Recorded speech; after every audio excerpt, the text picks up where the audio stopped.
우리에게 주는 하나님의 귀한 말씀입니다. 아멘, 아멘. 예배와 삶과 예배, 어떤 관계가 있을까?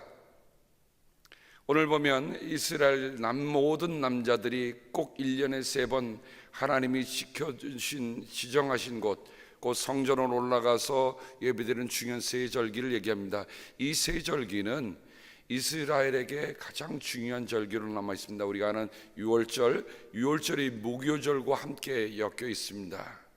그 다음에 77절이라고는 77에 49에서 50일에 오는 때입니다. 그래서 우리는 이날을 오순절이라고도 합니다. 그리고 마지막 초막절은 우리말로 하면 추수감사절입니다.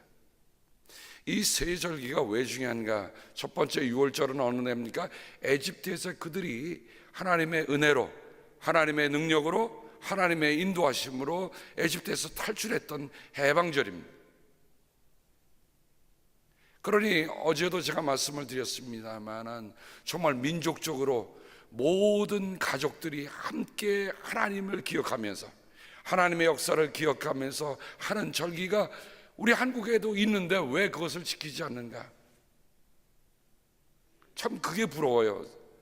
우리 건너편에는 주시 템플이 있습니다만 주시 템플에 들어가면 그 벽마다 사람들의 이름이 질비하게 있습니다. 그리고 조그만 거지만 요만한 진열장에 그들이 갖고 왔던 중요한 것들을 전시해 놓는 역사적인 그 증거들을 거기에 남겨놓고 있습니다. 그리고 거기 보면 이게 패밀리 추리처럼 추리가 있는데 그 추리마다 이름이 하나하나 붙었어요. 그러니까 이스라엘 사람들은 하나님을 중심으로 해서 한 가족이라고 하는, 한 뿌리라고 하는 의식이 그들의 삶을 지금도 이끌어가고 있는 거예요. 저는 우리 한민족을 위해서 그렇게 기도합니다. 우리는 한민족이라고 하는 말은 붙였지만 실은 한민족이 아닌 것처럼 살고 있어. 덩치나 큽니까? 조그만 나라에 반도에서. 이스라엘도 마찬가지죠. 위에는 아시리아 혹은 바빌론, 밑에는 이집트, 그 강대국 틈에 껴서 정말 바람 잘 날이 없는 곳이 이스라엘이었습니다. 왜 하나님께서 갈대아 우르를 떠나서 그 풍파가 많은 곳에 그 이스라엘 백성을 두었을까? 이런 생각을 해봅니다. 사람은요, 너무 고요하면 잠들고 잠들다 보면 죽게 돼 있어.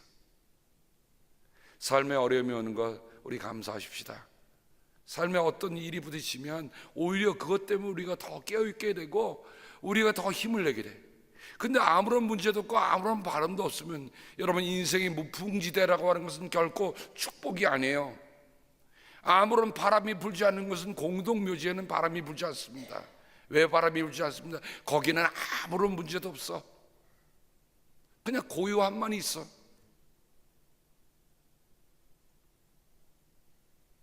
그러니 이스라엘들이 에집트로 끌려갔다가 하나님의 약속된 땅이 왔다 할지라도 그것이 결코 평탄하고 평화로운 지대만은 아니었습니다.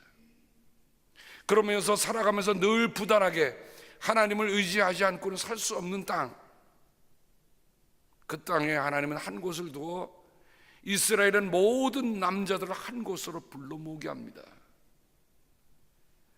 핑계댈 게 많잖아요. 그런데도 하나님은 그들을 부르셨어요. 그래서 함께 모아서 함께 동에서 오든 서에서 나오든 남에서 오든 북에서 오든 말이죠, 그들이 함께 모여서 한 자리에서 무엇을 생각했겠습니까? 이스라엘의 모든 남자라고 하는 건 그 가정을 책임지는 사람들입니다. 책임지는 사람들이 함께 모여서 하나님이 에집트 땅에서 우리를 구출해 내셨다. 우리는 노예였다. 우리 스스로 할 수 있는 것이 아무것도 없다. 하나님이 강권적으로 역사하셔서 오늘 우리가 있다.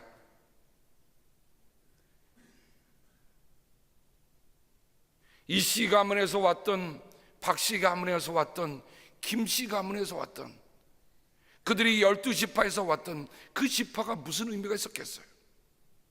그들이 모이면 우리는 하나님 안에서 하나님의 은혜로 구원받은 백성들이라는 것을 그들은 함께 예배를 드렸던 것입니다. 그러므로 오늘 우리가 주일날 예배 드릴 때에 우리가 함께 모일 때는 하나님이 우리를 구원하신 역사에 대한 깊은 감사가 예배 속에 담겨져 있어야 할 것입니다. 그렇게 해서 그 가정이 하나님 앞에서 우리가 하나요, 하나님의 은혜를 우리가 함께 역사를 회상하는 그 감격과 감동을 가지고 다시 집으로 가는 거예요. 일주일 동안 지내고 나서 오는데 또 50일에 또 가는 겁니다. 여러분, 오순절은 뭡니까? 우리가 맥추절이기도 합니다. 보리 추수라는 겁니다. 큰 추수는 아니지만 그래도 우리가 보릿고개를 넘어가듯이 보리 추수라 해서 그들이 정말 먹고 살았던 것을 하나님께 감사하는 날입니다. 근데 그 오순절은, 그 칠지절은 또 다른 의미가 깊이 담겨 있습니다.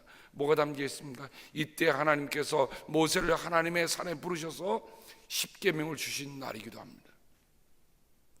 신약에는 그 오순절이 성령의 체험을 한 하나님의 강력한 역사가 임했던 날로 우리가 기억하고 있습니다. 6월절 예수님께서 십자가에 죽으시고 그리고 오순절 성령 강림을 체험한 역사가 신약의 역사와 함께 맞물려 있습니다. 세 번째, 초막절은 추수감사절입니다.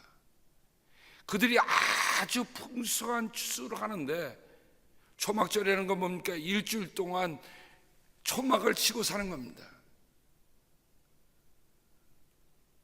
저는 그 의미를 이렇게 생각해 봐요. 우리의 삶의 풍요함 가운데서도 하나님이 우리를 이렇게 인도하셨다고 하는 감사를 잊지 않는 것. 사람이 너무 편하면, 편한 거에 익숙해지면요, 그에 대한 감사를 잊어버려요. 그러니까 불편해지는 거예요. 우리가 편한 것을 내버려두고 초막에 나가서 불편함을 일주일 동안 가서 체험하는 겁니다. 온 가족이 일주일 동안 가서 여러분 하면 씻는 거 제대로 씻겠어요? 먹는 거 제대로 먹겠어요? 아니에요.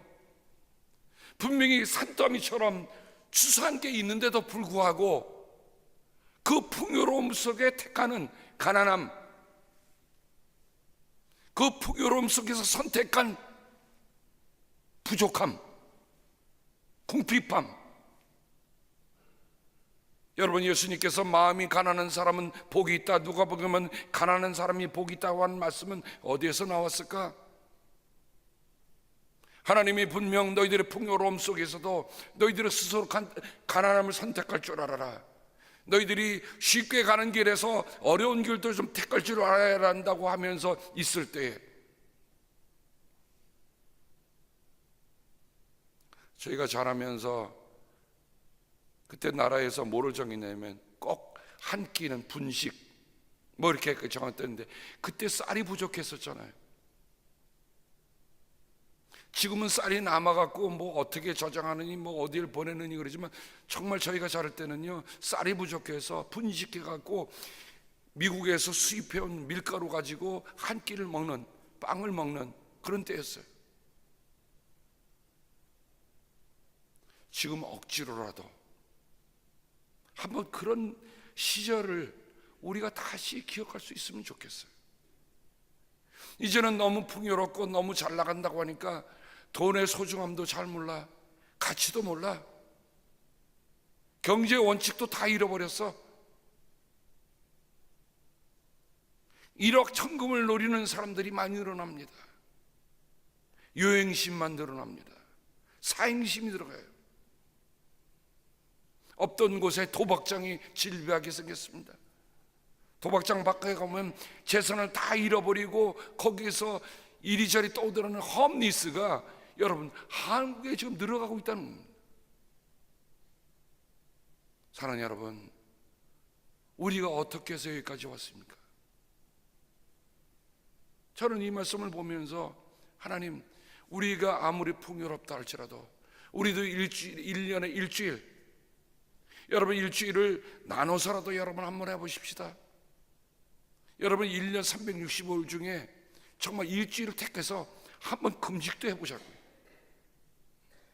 내가 스스로 택하는 배고픔입니다. 내가 스스로 고난의 빵을 먹는 때예요. 저는 제 생에 처음으로 3일 동안 생짜 금식을 한 때가 있었습니다.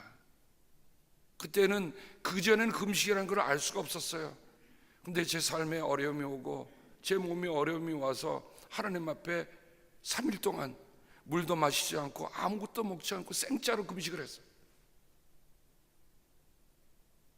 저는 3일간 금식하면서 하나님께 매달리기 시작했습니다. 처음에는 쉽지 않더라고요. 배가 고프지요, 목마르지요. 내가 무엇을 위해서 기도하러 왔는데, 하나님께 집중해서 기도하러 왔는데 하나님이 보이는 게 아니라 자꾸만 먹는 것만 생각이 나는 거예요. 추운 초겨울이었습니다. 무슨 모포를 가져간 것도 아니에요. 교회에 기도 마룻바닥에 그 기도실에 들어갔는데 왜 이렇게 추운지 방석을 둘러다 놓고 와서 앉아서 기도하는 거야. 하나님 도와주십시오. 하나님 무슨 때문에 제가 이런 어려움이 왔습니까?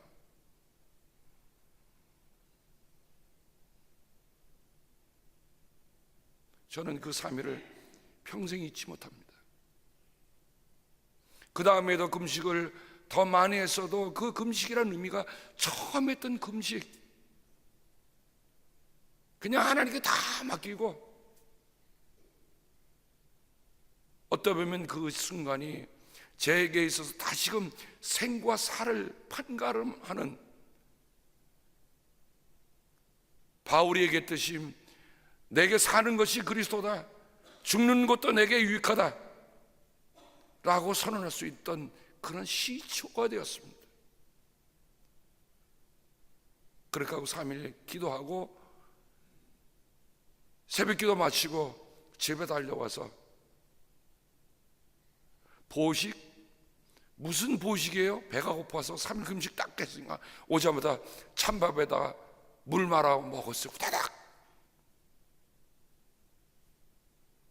아무 탈도 안 나더라고요. 왜 그랬습니까? 하나님께 다 맡겼으니까. 내가 사는 것도, 나의 건강도, 나의 앞에 모든 또 하나님 다 책임져 주십시오. 오늘 말씀하는 것처럼 고난의 빵이었습니다.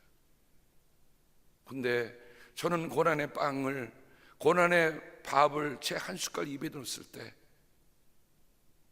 그게 그렇게 감사했어요.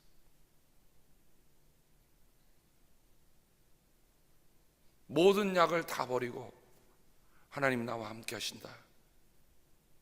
그리고 하나님께 맡기면 지금까지 달려왔어요.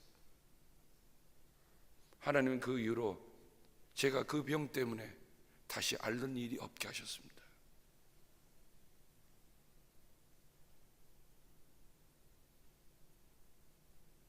그러니 이 절기가 주어진 의미는 뭐예요? 우리가 죄의 노예되었을 때 풀린 것도 주님의 은혜다. 정말 우리가 1년 365일 가운데 하나님께서 나를 죄에서 구원해 주셨다는 구원의 감격, 구원의 기쁨을 가지고 온 성들이 함께 모여서 예배할 수 있으면 얼마나 좋을까?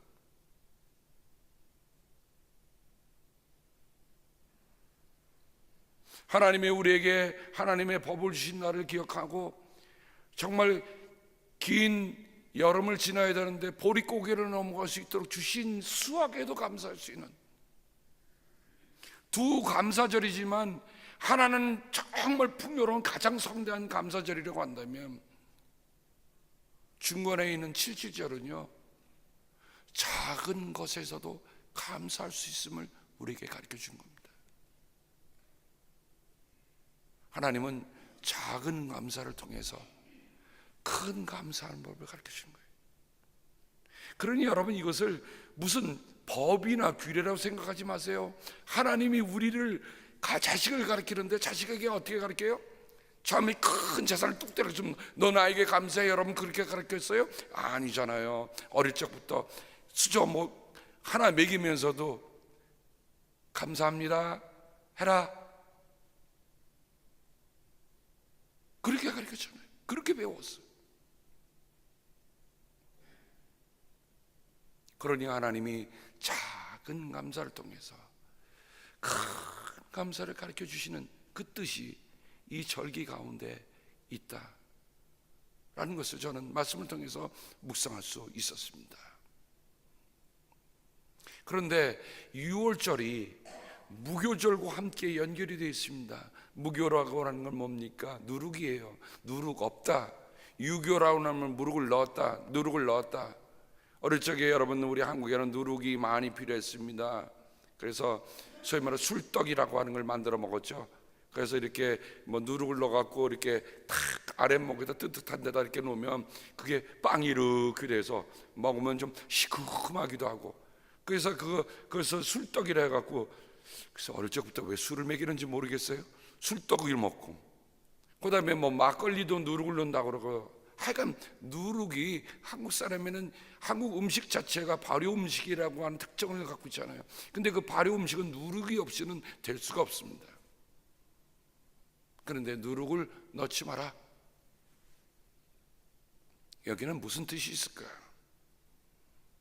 첫 번째는 하나님이 그토록 그들을 급하게 구하셨다는 거예요.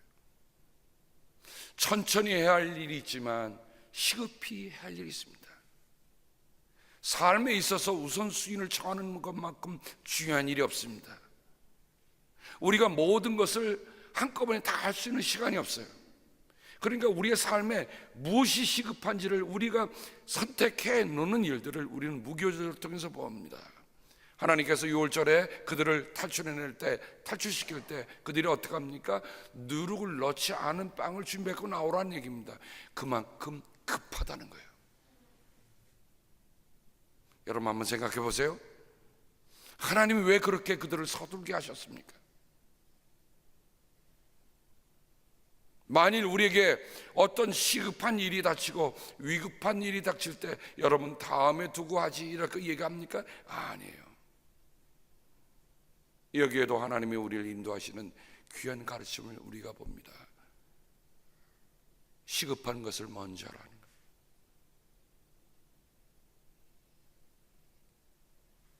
피난을 나오셨던 여러분들이 이 자리에 계시잖아요. 피난 나오셨을 때 여러분 지금 당장 가야 한다 그러는데 바리바리 다 사고 가져오셨던 거예요? 아니에요. 추운 것을 막을 수 있는 이불 하나, 그리고 쌀 한 가마가 어디 있어요? 쌀 한 말, 두 말, 그 개나리 보침처럼 메고 다 도망 나왔던 거 아니구만.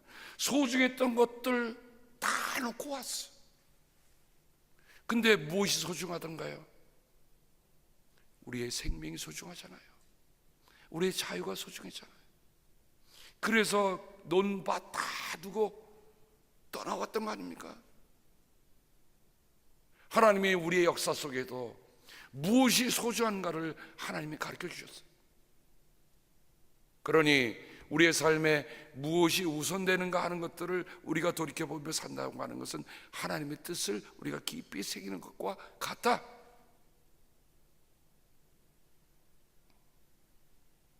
누룩의 두 번째 갖고 있는 것은 나중에 예수님께서 또 바울이 이렇게 얘기합니다.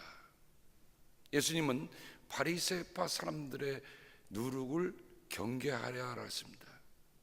바리새파 사람들의 누룩을 경계하여라. 바리새파 사람의 누룩이 뭡니까? 그들의 위선입니다. 위선은 뭐예요? 겉과 속이 다르다는 거예요. 주님이 가장 싫어하셨던 거예요. 여러분, 믿음의 삶은 내가 말하는 것이나 내가 믿는 것이나 내가 행동하는 것이 함께 가는 거에 대해 말은 이렇게 해놓고 저렇게 사는 것, 이거 아니에요.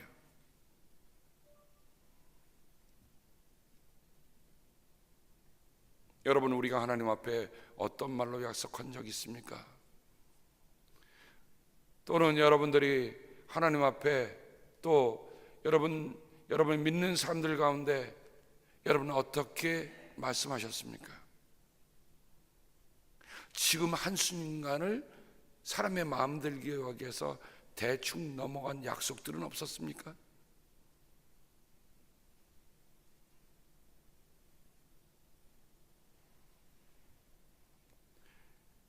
목회를 오래 하다 보니 별의별 일들을 다 겪습니다마는 그 중에 하나가 제일 마음이 아픈 게 뭐냐면 약속을 해놓고 약속을 어기는 일입니다.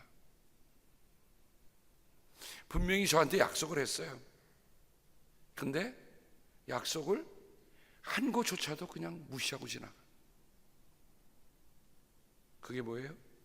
저는 위약도 되지만 위약은 위선에서 비롯되는 거다.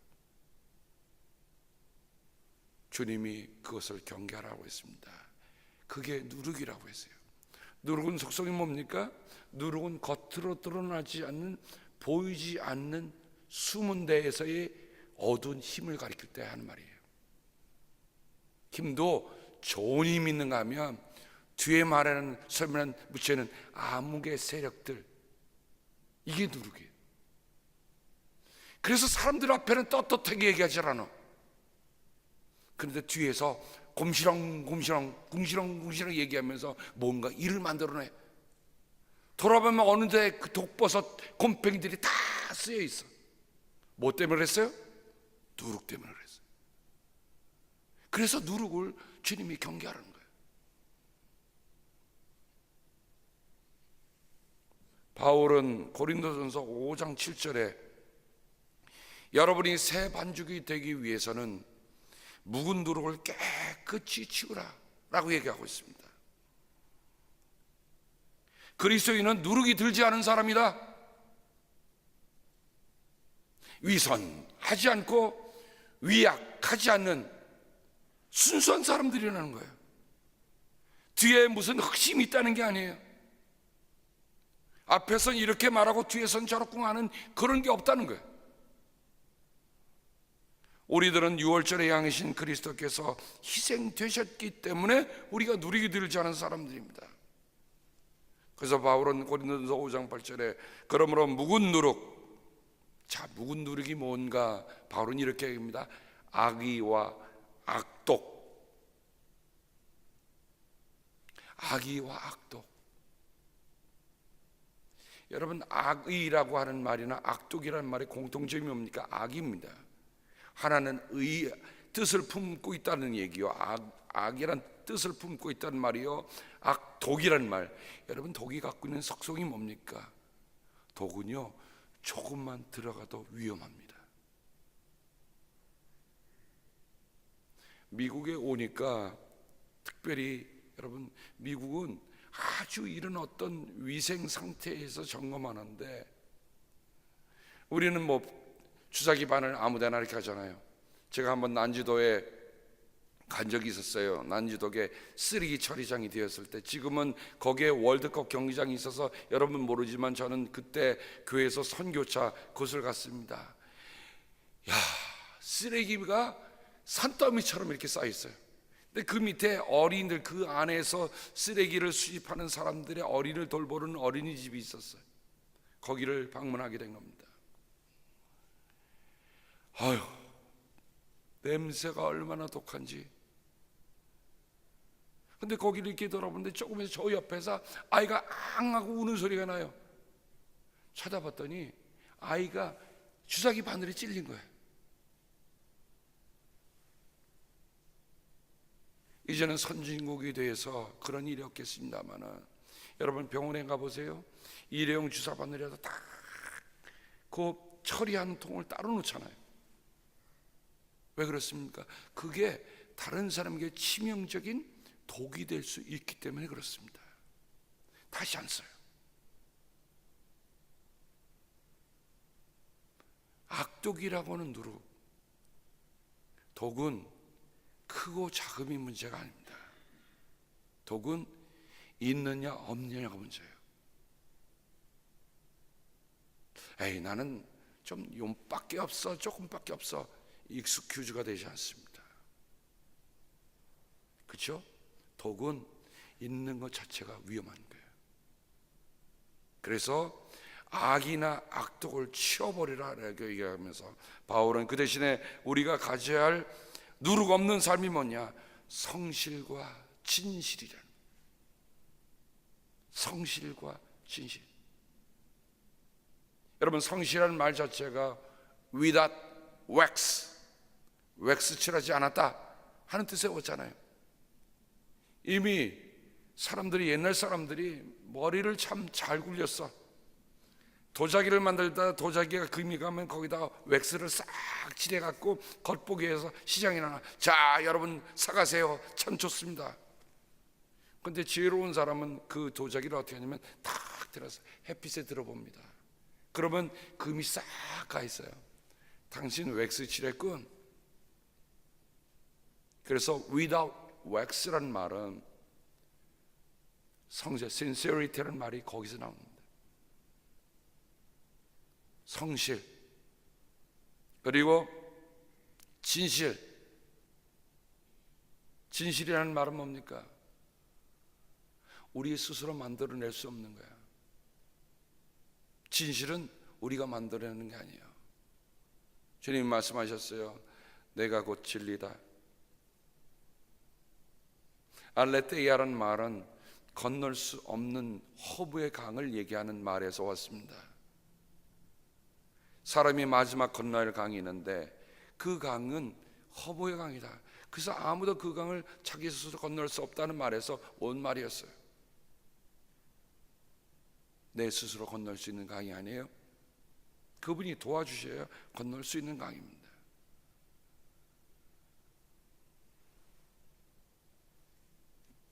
그러므로 예수님이 또 바울이 우리에게 가르치신 그 말씀을 기억하십시다. 하나님 앞에서 우리가 한 해에 하나님의 곳에 모이는 그 곳에서 예배를 드릴 때 무엇이 없어야 돼요? 누룩이 없어야 합니다. 그러나 있어야 할 것이 있습니다. 뭐가 있어야 합니까? 크게 두 가지입니다. 첫 번째는 우리가 마음에서 우러나오는 예물입니다. 지금도 한국 사람들이 명절이 되면 시골이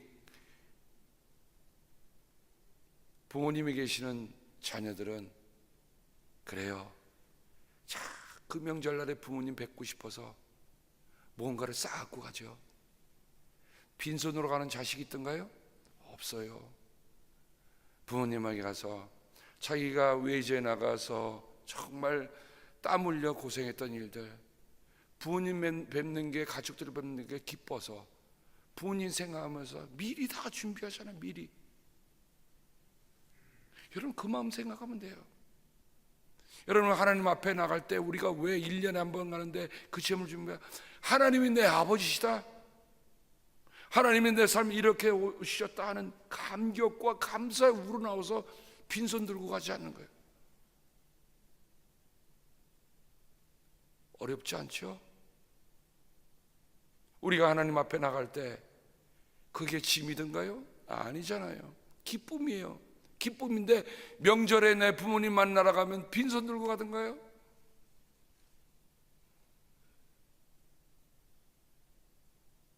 혹시 육신의 부모님이 세상을 떠난 분들, 정말 내가 육신의 부모님을 뵙는다는 마음으로 여러분 한번 생각해 보세요. 하나님을 뵙는다는, 하나님을 내 아버지로 생각하면 가면 여러분 어떻게 하시겠어요? 하나님 앞에 우리의 마음을 드리는 거예요. 하나님이 또 그걸 가르쳐 주시는 거예요. 하나님이 그거 받으시겠어요? 예물 가지고 와서는 뭐 어떻게 해요? 자기들이 잡아서 자기들이 다 먹는 거야. 하나님께는 기름기만 태워드리고 못 먹을 기름기만 태우고 자기가 다 먹는 겁니다. 부모님에게 여러분 선물 가져갔더니 부모님이 그래 고맙다고 혼자 다 독식하시던 거예요? 아니요. 다 풀어서 가족들하고 다 나눴잖아요. 내가 수고하고 내가 준비한 일로 우리 모두가 다 기뻐한다. 그거 가르쳐 주시는 거 아닙니까? 사랑하는 성도 여러분, 저는 여러분들이 주님의 날에 올 때 빈손 들고 오지 않는 것, 여러분들이 하나님을 향해 드릴 때 정말 그런 마음이 있길 바랍니다. 내가 오랫동안 뵙지 못했던 부모님 명절에 대해서 찾아간다. 어떻게 준비하시겠습니까? 두 번째 준비할 소중한 선물이 뭘까? 오늘 말씀에 느닷없이 재판에 관한 얘기가 나옵니다. 그죠? 재판에 관한 얘기가 나와요. 그래서 공정한 재판, 정의로운 재판을 하라고 합니다. 그러니까 우리가 두 번째 준비할 것은, 첫 번째는 하나님께 드리는 선물인데 결국 그 선물이 우리 공동체에 다 돌아오는 선물로 다시 베풀어 준다고 한다면, 두 번째는 우리가 형제긴 간에 살아갈 정의로운 재판입니다. 정의가 살아있어야 돼요. 저 사람이 잘생겼으니까 좀 봐주고, 저 사람이 돈이 많으니까 봐주고, 그런 재판하지 말라는 거예요. 오늘 말씀해 보면 이렇게 얘기합니다. 공정성을 잃어서도 안 되고 사람의 얼굴을 보아서도 안 된다. 재판관이 뇌물을 받아서도 안 된다. 뇌물은 지혜 있는 사람의 눈을 어둡게 만들고 죄 없는 사람을 죄인으로 만든다. 사랑하는 성도 여러분, 우리들이 오직 정의만을 따라 살라고 얘기합니다. 그래야 우리가 함께 살 수 있어요. 교회는 하나님께 예배드리는 백성들의 삶 속에 바로 정의가 살아있어야 돼요. 뇌물이 아니에요. 우리가 필요한 건 하나님께 드리는 선물이에요. 뇌물은 끊어버려야 되고 하나님께 드릴 선물로 준비하는 일들. 오늘 이 세절기가 1년에 최소한도 3번 그들은 하나님 앞에서 함께 모여서 이런 셀러브레이션을 했습니다. 생각해 봤어요. 우리의 부활절, 우리의 추수감사절, 우리의 성탄절, 미국 사람들은 이걸 ETC라고 부르는데, 이스터, 땡스기빙, 크리스마스니까 ETC라는 말은 뭡니까? 가외 것을 얘기할 때 ETC잖아요. 근데 그게 가외 것이 되면 안 돼요. 그게 우리의 삶의 중심으로 다시 들어와서 하나님께 드리는 예배를 소중하게 여기며 함께 우리 살아가는 믿음의 식구들을 함께 하나님 앞에서 소중하게 여기는 일들이 회복될 때에 우리가 살아가는 것을 보시면서 하나님이 기뻐하실 것입니다. 하나님을 기쁘시게 하는 우리들 모두가 되기를 주님의 이름으로 축복합니다. 기도하겠습니다. 하나님,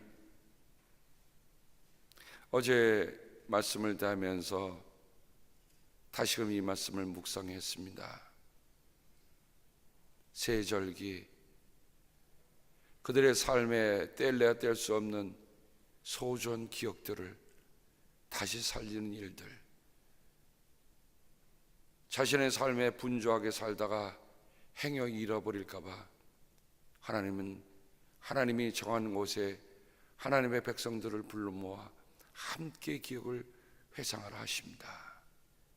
하나님, 혼자의 기억도 소중하지만 함께 일으킬 수 있는 공동의 기억들이 하나님 우리에게 있음을 감사를 드립니다. 하나님, 그러기에 우리의 믿음의 공동체가 참 소중합니다. 우리뿐만 아니라 우리의 자자손손에게 이 믿음의 공동의 기억들을 나눠줄 수 있는 저희들의 공동체가 되도록 하나님 함께하여 주시옵소서. 오늘 있을 우리 청지기 수련회에도 함께하여 주셔서 우리가 함께 모이는 공동체가 얼마나 소중한가 하는 것을 이 자리를 통해서 함께 또 나눌 수 있는 귀한 자리가 되게 도와 주옵소서. 오늘은 주님의 날을 준비하는 날이기도 합니다. 하나님, 내일 올 때에 우리가 정말 아버지를 뵙는 마음, 아버지께 달려오는 마음이기 때문에 우리의 마음에 설렘이 있게 하시고 기쁨이 있게 하시고 주님을 향한 정말 마음의 선물들을 준비하며 오는 저희들에게 도와 주옵소서. 우리 주 예수 그리스도의 은혜와 하나님 아버지의 사랑하심과 성령님의 사귐이 함께 하시옵기를 간절히 축원하옵나이다. 아멘.